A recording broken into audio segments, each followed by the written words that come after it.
And these are all factors, I think, that you think about in figuring out whether or not it weighs in favor of vaccination or against vaccination.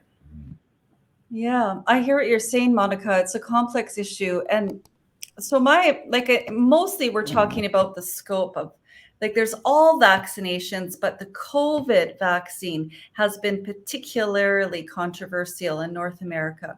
And I can tell you, broadly speaking, what's happening in Canada is that there are parents that are saying, no, I don't want my child to have this vaccine. And there's a conflict between one parent or the other. And generally speaking, because I'm not a family lawyer, I'm just a mom and coach.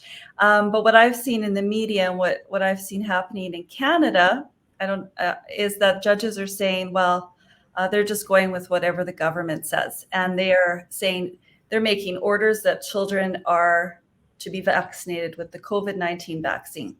And what I generally say, speaking for Christians, and I hope Christians don't mind, because it's not all Christians, but there's a majority of Canadian Christians that are saying they want to shield their child from the COVID-19 vaccine. And there's been so many cases in Canada. Actually, there was even a case of a father who kidnapped his child, received a ton of media. His name was Michael Jackson, strange name. And he took his child for like 3 months, but then he was found. And the mom was saying, well, I just want to do whatever the government tells us to do. And he was saying, we're Christians and we don't believe in this COVID-19 vaccine. He even doubted that it was an actual vaccine. Anyways, of course, he's in jail and he's lost his child and he has massive legal bills. And the child's been returned to the mom and is probably going to be vaccinated.